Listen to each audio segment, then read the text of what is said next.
2030 ആകുമ്പോഴേക്കും ഇന്ന സമയം മുതൽ ഇന്ന സമയം വരെ എന്തുണ്ടാവും? ലോകത്ത് മുഴുവൻ റിസഷൻ ഉണ്ടാവും. ആർട്ടിക്കിൾ വന്നു വിചാരിക്കുക. കുറെ എക്കണോമിസ്റ്റുകൾ അത് ഏറ്റെടുക്കുന്നു. എക്കണോമിസ്റ്റുകൾ ഏറ്റെടുത്തതിന് ശേഷം അതെന്താക്കി മാറ്റുന്നു? അത് ജനങ്ങളിലേക്ക് എത്തിക്കുന്നു.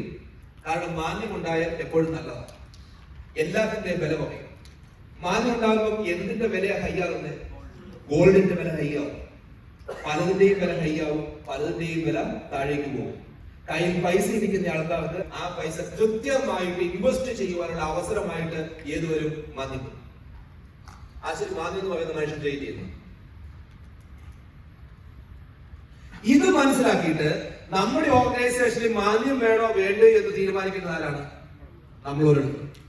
ഇവിടെ ഇരിക്കുന്ന ഓരോ സെയിൽസ് പേഴ്സണും ഇവിടെ ഇരിക്കുന്ന ഓരോ മർക്കൻഡൈസറുമാണ് തീരുമാനിക്കേണ്ടത് നമ്മുടെ ഓർഗനൈസേഷനിൽ എന്ത് വേണോ വേണ്ടത്, മാന്യം വേണ്ടോ വേണ്ടോ. മാന്യം എന്ന് പറയുന്ന ടെമ്പററിയാണ്, ഗ്രോത്ത് എന്ന് പറയുന്നതാണ് സത്യം.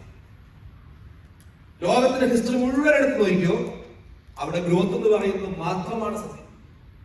എല്ലായിടത്തും ഗ്രോത്ത് ആണ്.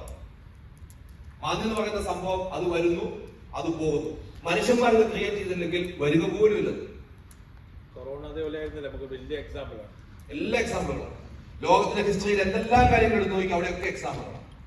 മാന്യമുണ്ട് എന്ന് നമ്മൾ ഉറച്ചു വിശ്വസിക്കുകയും മാന്യത്തെ വരവേൽക്കാൻ വേണ്ടിയിട്ട് പൂമാലയായിട്ട് നിൽക്കുകയും ചെയ്തു കഴിഞ്ഞാൽ എന്ത് വരും? മാന്യം വരും. അത്രയുള്ളൂ. അപ്പോ ഇന്നു മുതൽ നിങ്ങളുടെ ഒരു സ്ലോഗൻ എന്തായിരിക്കണം? No recession. No recession.